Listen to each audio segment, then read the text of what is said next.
Ma'am बुखरुम जरिए तो निम्गिर बस इम्पैक्ट न्यूज़ ने राज नोंगथोंगबम लेकाई वाकत की मरफू मातोई सुबह एपिसोड से मैम बु अमुक हन Taram नोक्सरी ngasi episode asida Bishnupur district ki manung chana leiba Ningthoukhong aduga Ningthoukhong bazar dagina kharom da khajitang chalaga mamang pangna changkhiba lerak aduga leikai asibuna aduga lerak asibuna Ningthoukhong Kha Leikai na khanari ba leikai asina karamba waba khodong chada ba mayung nari habase khangminarsi. So welcome to yet another episode of Leikai Wakat presented by Impact News. Tada batahoro udu bohoro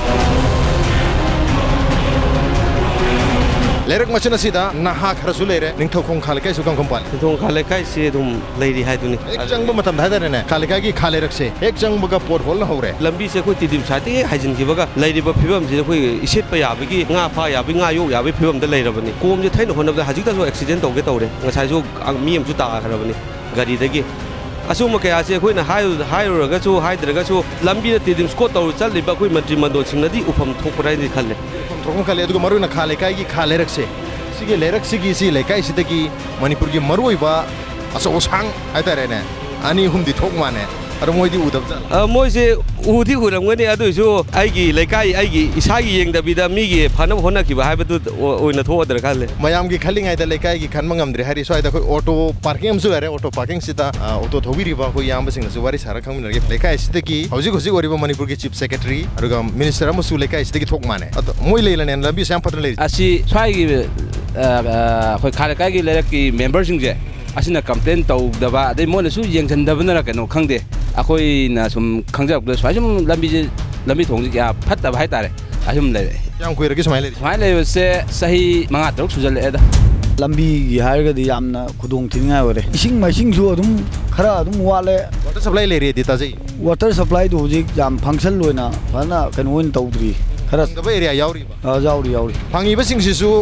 lempa na corner adum phangam jala water supply gi sing lang na private tanker da gi su adum leina ri jala private tanker na yam leine aduga hojiki ising ji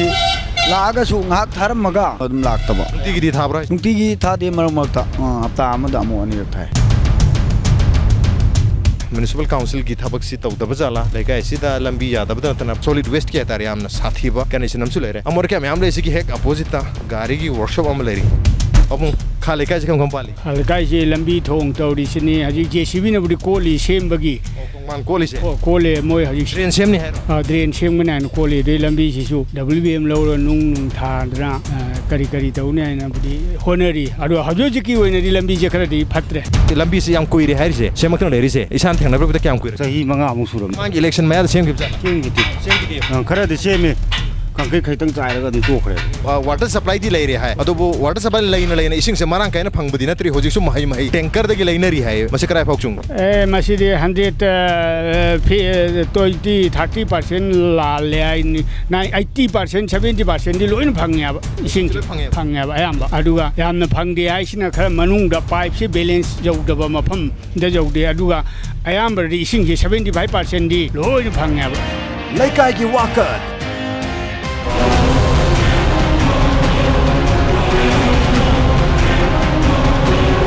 Thang na chana bagi water supply gi sing le re hai se marang kai na phanga pra private tanker da gi lai du dum yar jala adu gi di phang boy oi de di chama da mari phu phang ye ga hari dai sim khang de mai mo gi wakan apam phang bai ta koi di lai raga kan tau bane tanker de private tanker di lai ri adu di chama da mari phu sing phang hai je private tanker de lai adu ta re ising ga marang kai phang bai khong bali sing Nongthombam mina agi to ti bai manung de chang na di thak pa ya ta Sing da ba matam da tare na nong chu da matam da di sing do phajana phang bra ising di phajam phanga lai dra ju ar ba tanker da lai dre ko di sing di phajana thara mina khara ma di lai ga hai je mai to kan asom na kan akoi wala misu thi ising di nungai number kya 6 gari di am na na thogi rei ko lambi ji di mai to ri lambi si hosi phibam ama sok le Leikai si da lai di ba praja sing amadi ai gi khungang gi ko asidi yamna pen da ba phongna re ado hoji phongda sarkar gi site gi kari lokhalak ka dage hai ba se akoi praja na yeng ona tana upai le je da na ngai jari Leikai gi Wakat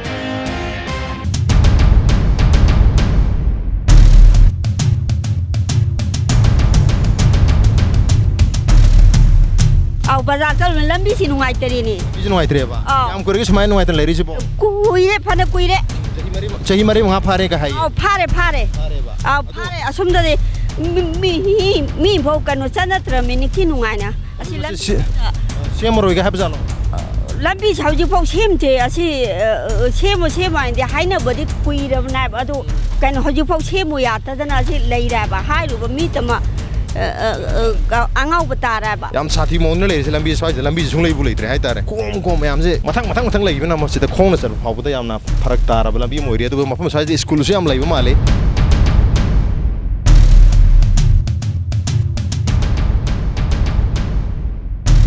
lambi thongdi nungai ri kaino si mangai re sai nungai khot pai da sin natro khong ja ja ada laulingam bane ngam hoina noi la hokte da lauling kan da de sing gi lingam rai mya sai si da ni lingam bi si la hon ta lambi sem bit ne saw da ngam me ne lauling ngal nung khan thamam Sibu lakwe lambi se hana mamang da sahi mari mamang da yam pharame ado khoi ki sahi kun manga mapung phana paira ka droba minister am lei area ne ngasi bokta sum bokla khulak ta ising thumdan dana dagi lambi phatta dana angang chi school jawsa sin da yamna bera kai je si bokta suyeng yang chan bi de ba ko lekai hidi yam sathina ware de bo ware di kai hai ga dobno mase lambi thong tawre lauling abane si mamang do ri ba angang kharan lauling hai lambi mayam na haro ne lauling abane sembi ba leite lauling bo ikai dre ba ikai dre nungai yare isa thing ona ba se asmana momo lak biyo school ki satra noi bo ha public school sidai se khong na lak ro van lak october la kyam kur ke noi khang pade ki kyam kur ke samana patan le kui re noi class kya kar pade ur ke samana patan le class 4 5 da kar pa ur class kya kar ai lambi ka je sema kani semoi ga ta dro no ta de ba asum tum lei dong male anware even school da class 4 5 tamak pade ki ngasi bhaw ba class 8 kara bhaw da lambi sida ahong wam ta ude haiba students ingi mot chalai oyam ba ma angang school tin balak por mane ata angang ya sa porong lei doi mane pension ga 0 point machine ga adu lambi thong ju pai to ri as lambi thong si de hai ni ngai lei te jam nuai tre chat pa khot handak ta angang kharana lambi sembi da badagi saw dana lambi da lowga lingjen mane hoji ko lambi je semdri semdri adu sem ni haiba ki paw ga di tar masi sem gani da hai ba ki paw tar Leikai gi Wakat thangna sana ising je yumdong khuding gi phange haiju sum chame tanker de leina rasu yar anu de dum asi tai ba to tisna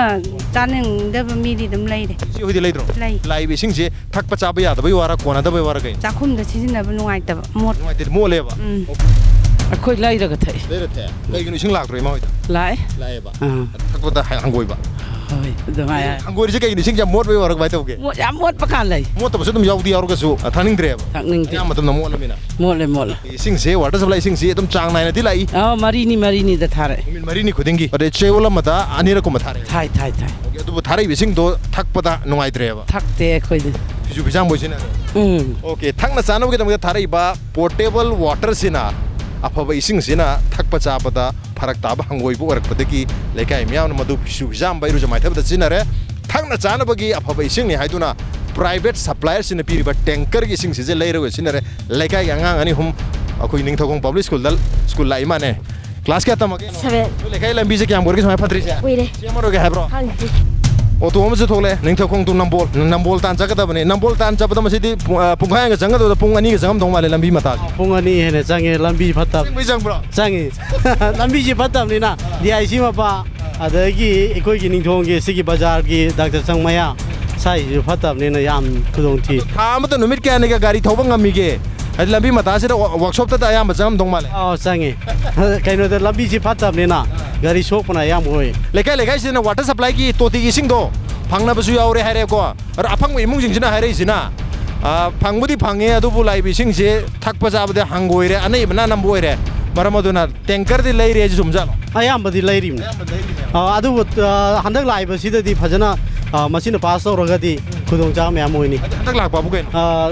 pai nau na tingi si nau ba ting ba hore si yu ba dagi phata bising lak ne ba hoja pha ba tharang na ba na pipe ting ba hore ting ba che kyam ko re hogi ba ngasi nini humi gi mamang dai hauram ting ba loidri hau da ngai ri maduna lorak pata kyam ko chang do ko man as madu da haingam de ri manga ga ri chang de madu da haingam de ano wa ting ba hore de bu khangdri ga ngala ke ima ti ko mai to gi sing do ba pha ba lai akhoi jo phatte da sing di phatte jo phatra dum thakse labja la dum da akhoi jo lai ba Leikai gi Wakat lambi se smai lei ba se angang sing yengoi school gi mama pa ne sti tak ta na khongrau thuri thak le du ngak le ra di le khom na pung loi loi re mi ma phi maron na na se ten lak pa so loi na ma phi ma mam sa dre ba ma pan jum de ma pan thongning ba gi wa khan so lei tre taw maron na na se la ga jo soi or ga di labukta lowling movie film dum tawre adum tawrabane se nungaitre mi ge swai gi city manungi ga khoi lawai ga diga manani ko so municipal council na ko labane mase city area ga chamana area ne du moina khara kari hai ni kari hai dom nu gyalam tadre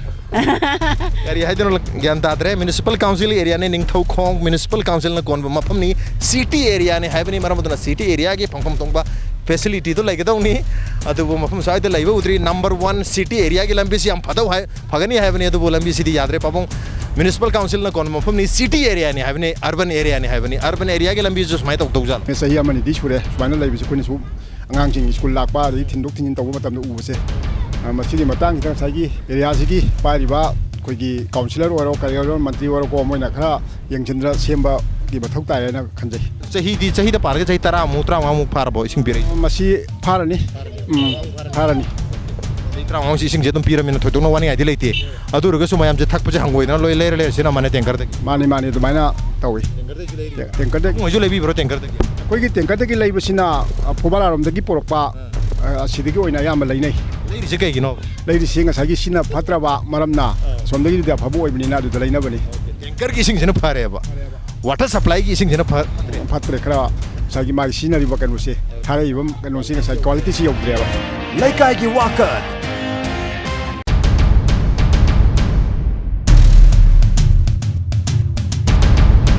Kari school gino noi bo Moyang multi tan satu ro ado morang tan sapai lambi di kumai to re gi ado noi lekai lerak sidi yad re yadre kyam gorgi sumai yad le se nong tabagi ne bi yadri se ado mi ato pan phongdro pade chahi mari ma manga am phare yadri je haida mane noi gari ngai le re gari chalo ro morang gi ata school thengan lambi ni khala sat pada nungai tre nung gari sat phumul le hin gari thorok pud mase khoi municipality na de mase compulsory handak silega kano to khoi nung haiba hora bane nung haiba haudi hora bane asir ma por ama khatang de he hore ado moi lor jalo natte loi di loi ro haira kan adu loi thungna ba tai ra di yaro adu di wala ro dun moi kai guma problem municipality problem khala leibra lei moi thabadi hawne da haira bane hojik thabadi hawne haire okay am noi jare van for kwam su le re moi da su wari sa jage kai chapi tuino कोई से ममांग दा मिस्त्री कंबू लो लंबी से गाड़ी थौ यारी यादरे लंबी से याम फजन फत्र अदु लंबी से खरा मन सही मंगांग फारे रे खरा हमना सही अमा मखा नि तंगारी है करम चुम दु जानो सही मंगा दो ने चुमे अनि अमा मखा तंग फाद गारी जन कना वरो जानो अमा दे लेब जानो साइड मोय जे अदु दि खंग साइड लेत बोय रमन सही मंगा जे कोई सी खांग नो दिने नंग ने असिद सु नते अते अते लंबी खुदी मक होजिक लोइना अम्बौ यादना होजिक ले खोम तोंना दना बोट मतम नतबदी सुंगेम चेमदे बोट लेत्रगति अदुम सही मंगा अमा दum फौरा थंबी नते तारा कुंजु सुम लेगोप तारगा लोइ लेबसु यावे दो फौरा सुम थमे मसी गे कोई नुंगाई तब कैमरूम ले लंबी फौरा थंबजना तोंगान बा मोइखरे वाटर सप्लाई सिदा सु मयाम से अंगा वापम फोंदोन रेडी वाटर सप्लाई की सिंग बुदी लाए आयाम युमथोंग सिंगदा अदुबो अनै बै सिंग लाकपदगी नतगा लाइ बै सिंग दु थकपदा हंगोइ बदी मयाम से थंगना साना बगिदी टैंकर दगी लैरे अदुगा वाटर सप्लाई की सिंग दनु फिजु फिजाम तौरे हजन कमाइ दुजा निंगथौखोंग दा लैरिबा आयाम सिंग से वाटर सप्लाई की इसिंग लोइना लैरे तुती दा लाको मखै से लोकताक पात की डायरेक्ट छुंगलपनिना इशंगुंबा इसामकसु लौवे तुती इशंगुंबा दौबनिना मदु थकननबगी दमक मतिक चाद्रे अदु मदु हे थौरबा खंगनाउ से फजन नागनी मदु दा नामु से लुपा 500 की मथक तेन चले अदु न फोबला दगी डायरेक्ट टैंकर द लोइना लैबा पैसा तिंगबा असि ओइना तौरे मरी लेनब डिपार्टमेंट सिंग याम फजन दि यंगचिन हनिंगे हजिक लेरिबा कंडीशन छि याम फजन सु फतरे नोंग सिंगी फिबम लाकपसिना मरम ओरगा हेना सु फसल हंदे डिपार्टमेंट की माइकई दिगि सु मियिंग चंगदना सुम लैबसिना सांगलबा मतम छि सुमाइना सुम फतबि लै हजिक सु हाइजरिबसि वाटर सप्लाई की ओरबसु याम फजन अचुंबा वाफम गाक्तनि याम फजन सुम सोक्तना लैरे फिबम ngaiसि अदुना मरी लेनबसिंग दा याम फजन यंगछन बिरगदि प्रजा मयाम की दमक तसु हेना फबो ओइगनि हैबसि आई सन तमजनि Leikai gi Wakat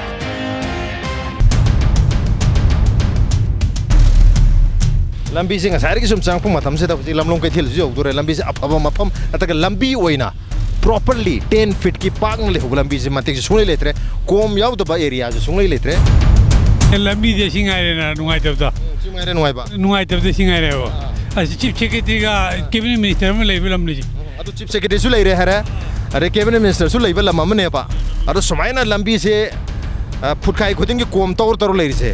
मोदी खंग द बजाला उ द बजाला ता द बजाला काम दन हाइबी द मसी नों ताबल लोरगा मो सेम गना है सेमनी अदु कक्के सोय द बजाला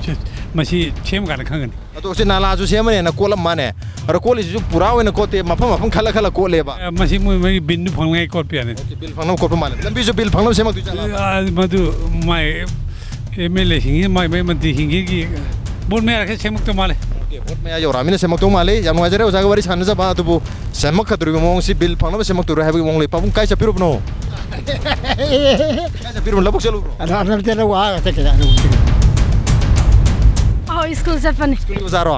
कई स्कूल के नो प्राइवेट स्कूल की स्कूल निंगथौखोंग गिसे अतो लेकाय सु कम तौरगे लंबी थोंग इसिंग माइसिंग लंबी थोंग से नुआइद्रे नोंग ताबदुदा कोई लंबी गन तो चथोक चसिन याम फरक तारे नोंग ताबा खतगिर नोंग ताद्रगदि नुआइब जालो लंबी नोंग ता मादे त कोम मरक से तब नोंग ताबा ता तब नुआइदे दु बुदे समे नुआइते लंबी से नुआइत्रे यागा दि दुम गन तब दुमान अतो वाटर सप्लाई की इसिंग दो युम दि लोइ फंगे दि हायबको र फंग मयाम से टैंकर दि लेना रे कइनो द वाटर सप्लाई इसिंग जे थक पचाबद नुआइतबदगी फिजु फिजाम दो सिनै हाय जे सुमजालो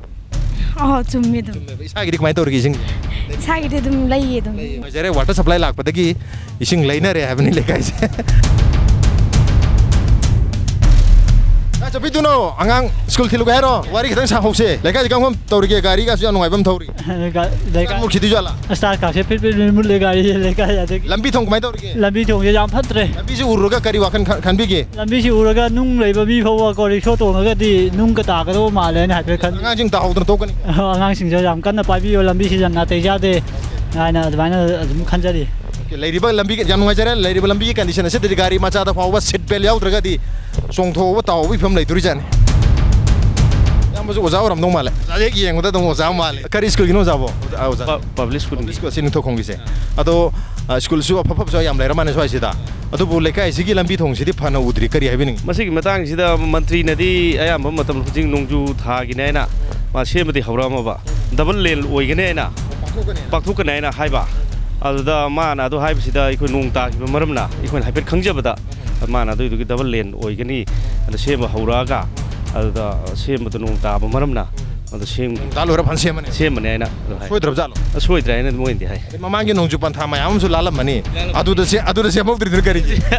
खंद्रे त बोट नक्सि लग इलेक्शन में आगी फॉर्मूला और जाला अदु ओइरिब्रा करिगिनो अदु मुदे लेकाय चीफ सेक्रेटरी की लेकाय कैबिनेट मिनिस्टर की लेकाय गन मयाम हाइने माने अदु हाइए अदु सु ओइरिबा अदु ओइन लंबी थोंग समाय तो मोइना डबल लेन सेमबगी मतंग से म्युनिसिपल काउंसिल की एरिया जु ओरि माने अर्बन एरिया की लंबी समाय होगदा माने अदु अदमाइन अफसे यादे लेकाय की वाकत म्युनिसिपल काउंसिल की एरिया ने सिटी एरिया की या मरुब लंबी मु ओरि बा कोइ निंगथौखोंग खा लेकाय की लेरक से सी उरगा करी हाबिनि as a councillor as a city सानबा कन होना जरी हौजे हां अतो हंदकी नोंजु पन्था लाकपदगी सेमहौदबनी नोंजु पन्था जेक लोइबा सेमनि हाय सेमनि ममांगी नोंजु पन्था जिंगददी कमाय तौगे ममांगी दे होइन पाइजदबने नोदे सेमद जालो अछि नाला सेमनि ना नाला कोले हायबको कोली दे जु खरा काला चोंगो कोले कोटपने दे होइ नोंग चुबदगी तो खिबने बदो जिंग नोंग सासि फजन साबगा सेम सानबा कन होना जरी अदु वाटर सप्लाई इसिंग सु लोइ फंगे हाय लेकाय से आयामना इसिंग जो सेमदना पाइप तिंग अदुबो वाटर सप्लाई इसिंग फंगबदगी मयाम से नुंगदि नुंगाइना रे अदुबो लाइव इसिंग से थकप साबदा फरक ताबदगी आयामना टैंकर की इसिंग से ओइना लैरगा मदुन ओइना थंगनाय चाइने हाय जे क्वाइदु जान अदु दरान बोइगनी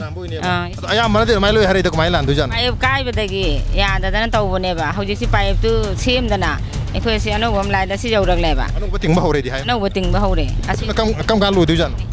अदु हौजि सो दम सेमि अमा नि मसंग दि जान चंगरोइदा था चंगलाबा था मखाय मुख था मुख चंगि गदरा नुंगाइ जरे इमा वारी सानजबा वाटर सप्लाई की इसिंग लेरक पसे कोइदि कोइरे अदुबो हंदा पाइपलाइन काइबदगी इसिंग से अनैबा मरुइना नोंजु पन्थाय मतमदा अनैबा थकपदा चाबदा हाइजेनिक ओइदबा हंगोइ बिसिंग लाकपदगी अयाम युमथोंगी मिसिंगना वाटर सप्लाई की इसिंग लांगना प्राइवेट टैंकर दगे लेरगा मदुना पोर्टेबल हाइजेनिक वाटर ओइना सिजनै हाइबो वफम लेरे अदुबा अथु मतमदा हाइरिबा अयुबा पाइपलाइन सिंग से रिप्लेस तरोगा अनौबा पाइपलाइन लानी मदुगी मतुंग दैदि खा लेकायदा अफबा थंगनबा असेंबा हाइजेनिक इसिंग दु लानी हाइबनी याममा उंगला यामका चपिगे हैनो आई थवक सके तौबन स्कूल की ओजाबी ब्रो नते लेकाय लंबी थोंग इसिंग मासिंग कमाय तौरिगे लेकाय की सी थमना हारबदको लंबी दी नुआइत्रा नुआइत्रि जे कमाय तौ जानो पब्लिक ना वाकत पुवार पति होइदुरा मरी लेनबा डिपार्टमेंट यंजन मवा पति होइदुरा कमाय तौ जानो लेवा डिपार्टमेंट हाइबा तारे नत्रगा लंबी जे काइगन भी होइबे पोय गाड़ी जाला लंबी जी फना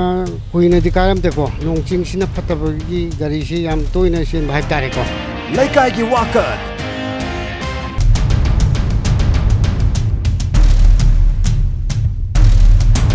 lambi semani handang nongju panda se loibaga soidrab jalo semasi kanone asi develop committee gi ni leidabra semani haisi councilor na jo haram handang semani hanak semasi det kya dagi no moi fix tawrabra si nongju panda lore semani nongju panda lore ka adu de sumana sum leibi halo ko adu no matik chara dra khanle sum leibin fare sumana sum leijabasina pai aswa sida sum thumchin biro ko akhoi sida sembi ngai mapi kana su leijadrabani ko adu ndi lawai sum leijarasano akhoi jo lekho marakta ngang nubi mayam tanari adagi officer kya asu sum leiri aduna gari owners ka lei karam ta su jingsin bidre adu takpadi adu leiri sibi achiki condition yam thambiro lore sina lambi yam nungai dre lambi yam mantri imtra lambi yang chin balai dre sip secretary su lai mantri su lai han yang bidre maung ta dre handak ti masi double lane on thoga chauna semani ga hai nongju panda lore ga haijin nari bai done asibo minu na lambi chief secretary lambi boss mai tawna bro sum lambi si minister amagi lekai da chief secretary adu sum manipur gi amatta leiba chief secretary amagi lekai da sum makhal gi lambi legadra habni khoina ton hangjaba wahang where is the road where is the government lekai sila sa tumahang beari pabung mantri gi mungi mi male ai bro ai mantri gi nete yam samma praja mani lekai se mantri gi lekai manipur gi amata ngai ra chief secretary gi lekai or mane mane adu lambi si di yatre sisu manipur gi amata ngai ra lambi or dong male sumai sathi sigu mama ni di leire thing na bada nambol ken na tamag lei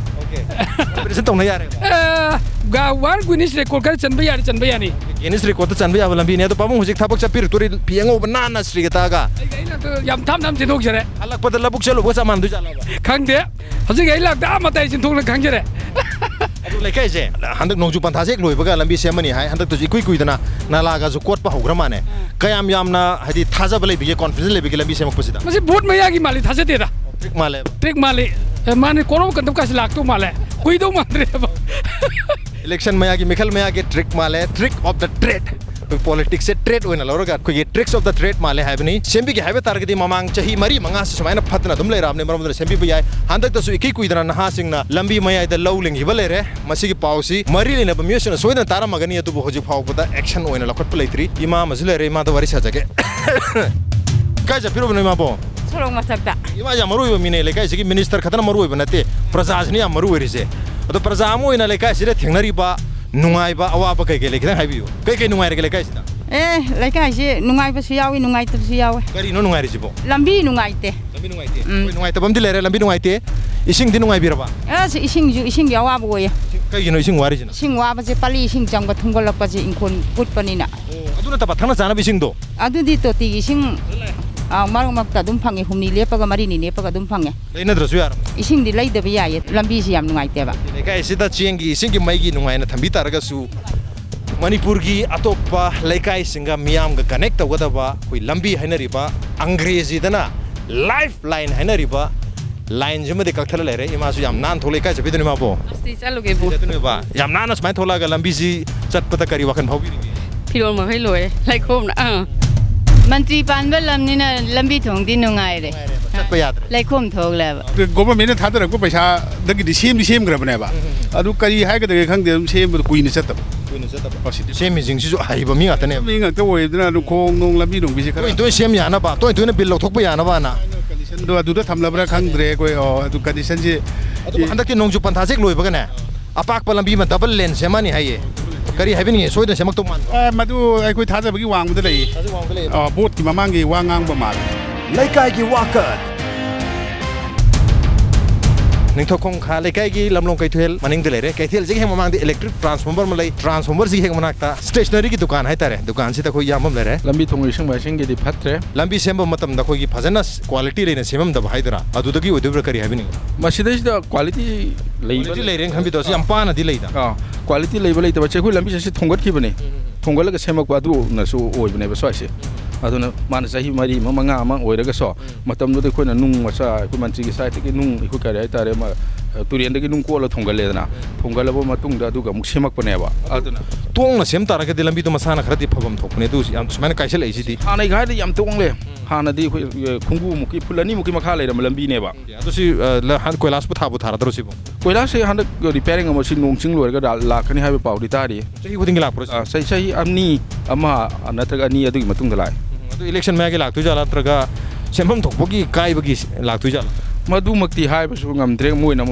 ꯁꯔꯀꯥꯔꯒꯤ ꯁꯦꯜ ꯊꯨꯝꯒꯤ ꯐꯤꯕꯝ ꯌꯦꯡꯉꯒꯗꯤ ꯃꯣꯏꯅ ꯍꯦꯛ ꯅꯣꯡꯖꯨ ꯄꯟꯊꯥ ꯂꯣꯏꯔꯒ ꯂꯥꯛꯄꯁꯨ ꯌꯥꯏ ꯑꯗꯨꯒ ꯁꯦꯟ ꯊꯨꯝꯒꯤ ꯐꯤꯕꯝ ꯐꯠꯇ꯭ꯔꯒꯗꯤ ꯐꯤꯕꯝ ꯐꯠꯇ꯭ꯔꯤꯐꯥꯎꯇꯤ ꯃꯌꯥꯝ ꯋꯥꯔꯁꯨ ꯋꯥꯅ ꯀꯣꯝ ꯃꯔꯛꯁꯤꯗ ꯑꯗꯨꯝ ꯂꯩꯕꯤꯌꯨ ꯍꯣꯏ ꯑꯗꯨꯗ ꯇꯥꯔꯦ ꯅꯣꯡꯖꯨ ꯊꯥ ꯃꯇꯝꯗ ꯑꯩꯈꯣꯏ ꯒꯥꯔꯤ ꯑꯆꯧ ꯑꯆꯧꯕ ꯌꯥꯝ ꯊꯧꯕ ꯁꯦꯝꯈꯤꯕ ꯃꯃꯥꯡ ꯆꯍꯤꯗ ꯑꯩꯈꯣꯏ ꯔꯤꯄꯤꯌꯥꯔꯤꯡ ꯐꯖꯅ ꯇꯧꯅ ꯁꯦꯝꯈ꯭ꯔꯦ ꯑꯗꯣ ꯅꯣꯡ ꯇꯥꯕ ꯃꯇꯝꯗ ꯑꯩꯈꯣꯏꯒꯤ ꯍꯤꯕꯤ ꯚꯦꯍꯤꯀꯜꯁꯤꯡꯅ ꯌꯥꯝ ꯇꯣꯏꯅ ꯆꯠꯄꯁꯤꯗ ꯑꯩꯈꯣꯏꯒꯤ ꯑꯌꯥꯝ ꯀꯥꯏꯕꯅꯤ ꯆꯍꯤ 3-4 ꯃꯃꯥꯡꯗ ꯁꯦꯝꯈꯤꯕ ꯃꯇꯨꯡꯗ ꯀꯥꯏꯔꯛꯄꯗꯒꯤ ꯃꯗꯨ ꯔꯤꯄꯤꯌꯔꯤꯡꯁꯦ ꯆꯍꯤ 1 ꯃꯈꯥꯏ ꯃꯃꯥꯡꯗ ꯇꯧꯈ꯭ꯔꯦ ꯑꯗꯨꯕꯨ ꯂꯝꯕꯤꯁꯤ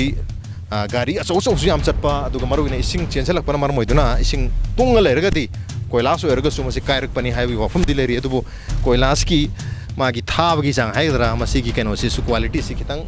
ꯋꯥꯅ ꯎꯕꯅꯤꯅ ꯃꯁꯤ ꯀꯥꯏꯔꯛꯄꯒꯤ ꯌꯥꯝ ꯆꯥꯎꯕ ꯃꯔꯝ ꯑꯃꯁꯨ ꯑꯗꯨꯅ ꯑꯗꯨꯝ ꯑꯣꯏꯔꯝꯗꯧ ꯃꯥꯜꯂꯤ ꯅꯪꯅ ꯆꯥꯅꯕ ꯏꯁꯤꯡꯗꯤ ꯐꯪꯉꯕꯣ ꯂꯩ ꯏꯁꯤꯡꯗꯤ ꯇꯣꯇꯤ ꯐꯪꯗ꯭ꯔꯣ ꯍꯥꯏꯁꯤꯕꯣ ꯇꯣꯇꯤ ꯐꯪꯉꯁꯨ ꯑꯉꯥꯡ ꯏꯁꯤꯡꯋꯥꯏ ꯐꯪꯗꯦꯗ ꯏꯁꯤꯡꯋꯥꯏ ꯐꯪꯗꯦꯕ ꯍꯥꯏꯗꯤ ꯆꯥꯡ ꯅꯥꯏꯅ ꯊꯥꯔꯛꯇꯕ ꯋꯥꯔꯣ ꯊꯥꯔꯛꯇꯦꯕ ꯑꯌꯥꯝꯕ ꯃꯇꯝ ꯑꯗꯨꯝ ꯂꯩꯔꯦ ꯏꯃꯥ ꯍꯣꯏꯗꯤ ꯍꯣꯏ ꯂꯩ ꯁ꯭ꯋꯥꯏꯁꯦ ꯏꯃꯥ ꯍꯣꯏ ꯈꯛꯇꯒꯤ ꯋꯥꯔ ꯑꯗꯨ ꯑꯌꯥꯝꯕꯅ ꯁ꯭ꯋꯥꯏꯁꯦ ꯃꯃꯥ ꯂꯩꯀꯥꯏꯁꯦ ꯂꯩ ꯑꯌꯥꯝꯕꯅ ꯃꯃꯥ ꯂꯩꯀꯥꯏꯒꯤ ꯑꯦꯔꯤꯌꯥꯁꯤꯗꯁꯨ ꯋꯥꯇꯔ ꯄꯥꯏꯞꯂꯥꯏꯟꯗꯤ ꯂꯩꯔꯦ ꯏꯁꯤꯡꯁꯨ ꯂꯥꯛꯏ ꯏꯁꯤꯡꯁꯦ ꯃꯌꯥꯝꯅ ꯂꯥꯛꯇꯦ ꯍꯥꯏꯁꯦ ꯏꯁꯤꯡꯗꯤ ꯂꯥꯛꯏ ꯑꯗꯨꯒ ꯏꯁꯤꯡ ꯌꯥꯐꯝꯁꯤ ꯉꯁꯥꯏꯗꯒꯤ ꯇꯤꯗꯤꯝ ꯔꯣꯗꯇꯒꯤ ꯁꯤ ꯇꯥꯅ ꯆꯪꯉꯛꯄ ꯃꯇꯝꯁꯤꯗ ꯄꯕ꯭ꯂꯤꯛ ꯍꯥꯏꯗ꯭ꯔꯦꯟꯁꯦ ꯑꯝꯇ ꯂꯩꯇꯦ ꯂꯥꯏꯛ ꯌꯨꯝꯒꯤ ꯗꯣꯃꯦꯁꯇꯤꯛ ꯀꯅꯦꯛꯁꯟ ꯉꯥꯛꯇ ꯂꯩꯕꯨꯝ ꯇꯧꯏ ꯑꯗꯨꯕꯨ ꯃꯐꯝ ꯁ꯭ꯋꯥꯏꯗꯗꯤ ꯏꯁꯤꯡ ꯌꯥꯅꯕꯒꯤꯗꯃꯛꯇ ꯑꯍꯣꯕꯁꯤꯗꯤ ꯃꯌꯥꯝꯁꯦ ꯏꯁꯤꯡ ꯌꯥꯅꯕ ꯃꯥꯜꯂꯦ ꯁ꯭ꯋꯥꯏꯗ ꯋꯥꯇꯔ ꯒꯦꯂꯟ ꯂꯩꯔꯦ ꯀꯣꯝꯄꯥꯛꯀꯁꯨ ꯂꯩꯔꯦ ꯑꯗꯨꯕꯨ ꯏꯁꯤꯡ ꯐꯠꯇꯕ ꯂꯥꯛꯄꯗꯒꯤ ꯂꯩꯀꯥꯏ ꯃꯤꯌꯥꯝꯅ ꯋꯥꯇꯔ ꯁꯄ꯭ꯂꯥꯏꯒꯤ ꯏꯁꯤꯡ ꯂꯥꯡꯅ ꯂꯩꯔ ꯁꯤꯖꯤꯟꯅꯕꯒꯤ ꯋꯥꯐꯝ ꯐꯣꯡꯗꯣꯛꯂꯤ ꯋꯥꯇꯔ ꯁꯄ꯭ꯂꯥꯏꯒꯤ ꯃꯌꯥꯝ ꯍꯥꯏꯅꯔꯦ ꯏꯁꯤꯡꯒꯗꯤ ꯑꯗꯨꯝ ꯇꯥꯔꯤꯌꯦ ꯏꯁꯤꯡꯁꯦ ꯐꯖꯅ ꯇꯥꯕ ꯉꯝꯗꯕꯩ ꯋꯥꯔ ꯉꯥꯏꯍꯥꯛꯇꯪ ꯇꯥꯔ ꯇꯣꯛꯈꯤꯕꯩ ꯋꯥꯔ ꯅꯠꯇ꯭ꯔꯒ ꯑꯅꯩꯕ ꯇꯥꯕꯩ ꯋꯥꯔ ꯃꯌꯥꯝꯁꯦ ꯂꯩꯔꯒꯁꯨ ꯁꯤꯖꯤꯟꯅꯩ ꯍꯧꯖꯤꯛꯁꯦ ꯐꯖꯅꯗꯤ ꯇꯥꯕꯗꯤ ꯉꯝꯗꯦ ꯍꯧꯖꯤꯛ ꯈꯛꯇꯒꯤ ꯋꯥꯔ ꯆꯍꯤ ꯆꯨꯞꯄ ꯑꯗꯨꯝ ꯇꯧꯕ ꯍꯧꯖꯤꯛ ꯈꯛꯇꯅꯦ ꯊꯥ 2-3 ꯑꯗꯨꯝ ꯍꯧꯔꯛꯂꯦ ꯑꯣꯀꯦ ꯅꯣꯡꯖꯨ ꯄꯟꯊꯥ ꯂꯥꯛꯄꯗꯒꯤ ꯅꯣꯡꯖꯨ ꯄꯟꯊꯥ ꯂꯥꯛꯄꯗꯒꯤ ꯃꯃꯥꯡꯗ ꯏꯁꯤꯡꯁꯦ ꯐꯖꯅ ꯑꯗꯨꯝ ꯂꯥꯛꯑꯝꯕ ꯑꯗꯨꯝ ꯂꯥꯛꯑꯝꯃꯦ ꯑꯗꯨꯝ ꯂꯩꯗꯁꯨ ꯌꯥꯏ ꯂꯩꯗꯁꯨ ꯌꯥꯏ ꯌꯥꯝ ꯅꯨꯡꯉꯥꯏꯖꯔꯦ ꯑꯩꯈꯣꯏ ꯏꯃꯥ ꯑꯃꯁꯨ ꯊꯣꯛꯂꯛꯏ ꯏꯃꯥ ꯀꯥꯏ ꯆꯠꯄꯤꯗꯅꯣ ꯗꯨꯀꯥꯟ ꯆꯧꯒꯦ ꯍꯥꯏꯔꯣ ꯂꯩꯀꯥꯏꯁꯦ ꯀꯔꯝ ꯄꯥꯜꯂꯤꯒꯦ ꯂꯩꯀꯥꯏꯁꯤ ꯅꯨꯡꯉꯥꯏꯔꯤ ꯀꯩꯀꯩ ꯅꯨꯡꯉꯥꯏꯔꯒꯦ ꯏꯁꯤꯡ ꯆꯥꯎꯔꯃꯤꯅꯀꯣ ꯉꯥ ꯆꯥꯛꯁꯨ ꯐꯥꯗꯔꯦ ꯍꯧꯖꯤꯛꯇꯤ ꯅꯨꯡꯉꯥꯏꯔꯦ ꯁꯦꯟ ꯐꯪꯉꯝꯗ꯭ꯔꯦ ꯂꯧꯁꯨ ꯈꯣꯏ ꯌꯥꯗ꯭ꯔꯦ ꯂꯧꯁꯨ ꯁꯤꯔꯦ ꯂꯝꯕꯤ ꯁꯣꯔꯣꯛ ꯑꯁꯤꯕꯨ ꯂꯝꯕꯤ ꯁꯣꯔꯣꯛꯁꯨ ꯐꯠꯇꯔꯦ ꯇꯧꯔꯤ ꯃꯌꯥꯝꯁꯤ ꯌꯦꯡꯉꯣ ꯑꯗꯒꯤ ꯐꯠꯇ ꯍꯥꯎꯊꯤ ꯍꯨꯟꯗꯣꯛꯄ ꯖꯒꯥ ꯂꯩꯇꯗꯅ ꯍꯧꯖꯤꯛ ꯈꯔ ꯍꯨꯟꯗꯣꯛꯑꯝꯃꯦ ꯊꯨꯒꯥꯏꯕꯤꯈ꯭ꯔꯦ ꯃꯌꯥꯝꯁꯦ ꯅꯥꯂꯥꯗ ꯂꯣꯏ ꯊꯥꯗꯕ ꯃꯥꯜꯂꯦ ꯑꯃꯣꯠ ꯑꯀꯥꯏꯒꯩꯁꯦ ꯅꯥꯂꯥꯗ ꯂꯣꯏ ꯎꯔꯦ ꯂꯣꯏ ꯎꯔꯦ ꯃꯐꯝꯁꯤꯗꯩꯗꯤ ꯂꯣꯛꯇꯥꯛ ꯄꯥꯠꯁꯨ ꯍꯧꯈ꯭ꯔꯦ ꯄꯥꯛꯅ ꯂꯩꯔꯤꯕ ꯃꯐꯝꯁꯤ ꯂꯣꯛꯇꯥꯛ ꯄꯥꯠꯀꯤ ꯁꯔꯨꯛꯅꯤ ꯑꯗꯨꯕꯨ ꯂꯣꯏꯁꯟꯐꯝ ꯑꯦꯔꯤꯌꯥꯁꯤꯗ ꯌꯥꯝꯅ ꯆꯥꯎꯕ ꯗꯝꯄꯤꯡ ꯁꯥꯏꯠ ꯍꯥꯏꯒꯗ꯭ꯔꯥ ꯄꯤꯠ ꯑꯃꯗꯤ ꯂꯩꯔꯦ ꯃꯐꯝ ꯑꯁꯤꯗ ꯑꯃꯣꯠ ꯑꯀꯥꯏ ꯃꯌꯥꯝꯁꯤ ꯍꯨꯟꯗꯣꯛꯑꯒ ꯂꯩꯔꯤ ꯁꯨꯃꯥꯏꯅ ꯇꯧꯗꯅ ꯃꯐꯝ ꯑꯃꯅꯤ ꯂꯩꯔꯛꯁꯤꯒꯤ ꯃꯆꯤꯟꯗ ꯂꯩꯍꯧꯔꯤ ꯑꯗꯨꯒ ꯑꯃꯣꯠ ꯑꯀꯥꯏꯁꯤꯡꯁꯦ ꯑꯌꯥꯝꯕꯅ ꯏꯔꯝ ꯅꯥꯂꯥꯗ ꯀꯔꯤꯗ ꯂꯪꯊꯣꯛꯅꯕꯒꯤ ꯃꯃꯤ ꯑꯃ ꯆꯥꯎꯅ ꯇꯥꯔꯤ ꯏꯃꯥ ꯑꯃꯗ ꯍꯪꯖꯔꯨ ꯃꯇꯝꯗꯁꯨ ꯑꯃꯣꯠ ꯑꯀꯥꯏꯁꯤꯡꯁꯦ ꯂꯧꯈꯠꯄ ꯂꯥꯛꯇꯦ ꯃꯔꯨꯑꯣꯏꯅ ꯅꯤꯡꯊꯧꯈꯣꯡ ꯃ꯭ꯌꯨꯅꯤꯁꯤꯄꯥꯜ ꯀꯥꯎꯟꯁꯤꯜꯁꯤ ꯑꯃꯣꯠ ꯑꯀꯥꯏꯒꯤ ꯃꯇꯥꯡꯗꯗꯤ ꯁꯣꯂꯤꯗ ꯋꯦꯁꯀꯤ ꯃꯇꯥꯡꯗꯗꯤ ꯃꯊꯧ ꯇꯧꯗꯕꯒꯤ ꯃꯃꯤꯁꯤ ꯆꯥꯎꯅ ꯇꯥꯔꯤ ꯑꯗꯨꯒ ꯂꯩꯀꯥꯏ ꯑꯁꯤꯗ ꯃꯔꯨꯑꯣꯏꯅ ꯊꯦꯡꯅꯔꯤꯕ ꯈꯨꯗꯣꯡꯆꯥꯗꯕꯁꯤ ꯂꯝꯕꯤꯁꯤꯅ ꯑꯣꯏꯔꯤ ꯑꯊꯨꯕ ꯃꯇꯝꯗ ꯄꯣꯠ ꯍꯣꯠꯅ ꯊꯜꯂꯕ ꯂꯩꯀꯥꯏ ꯑꯁꯤꯒꯤ ꯂꯝꯕꯤꯁꯤꯡ ꯑꯁꯤ ꯁꯦꯝꯖꯤꯟꯕꯤꯕ ꯃꯊꯧ ꯇꯥꯔꯤ ꯃꯁꯤꯅꯤ ꯉꯁꯤꯒꯤ ꯂꯩꯀꯥꯏꯒꯤ ꯋꯥꯀꯠꯀꯤ ꯊꯧꯔꯝ ꯉꯁꯤꯒꯤ ꯑꯦꯗꯤꯁꯟ ꯑꯁꯤ ꯀꯔꯝ ꯇꯧꯕꯤꯕꯒꯦ ꯅꯠꯇ꯭ꯔꯒ ꯑꯗꯣꯝꯒꯤ ꯂꯩꯀꯥꯏꯗꯁꯨ ꯂꯩꯀꯥꯏꯒꯤ ꯋꯥꯀꯠꯀꯤ ꯇꯤꯝꯅ ꯂꯥꯛꯍꯟꯅꯤꯡꯕ ꯇꯥꯔꯒꯗꯤ ꯑꯩꯈꯣꯏꯗ ꯈꯪꯍꯟꯕꯤꯔꯛꯄ ꯌꯥꯒꯅꯤ ꯑꯩꯈꯣꯏ ꯏꯃꯦꯜ ꯑꯥꯏꯗꯤꯗꯤ impacttvnews@gmail.com ꯅꯠꯇ꯭ꯔꯒ ꯑꯩꯈꯣꯏꯒꯤ Facebook page www.facebook.com/impacttvmanipurda join tꯧꯕꯤꯔꯒ comment amadi feedback ꯊꯥꯕꯤꯔꯛꯄ ꯌꯥꯒꯅꯤ ngasi gi oinadi lekai wakatki tharamsi matang swaida loisinjarage mathangi cheyolda anoba episode amaga loinana anoba lekai ama pudun lakchege till then keep watching impact news keep watching lekai wakat ta da bata horo udo horo ciao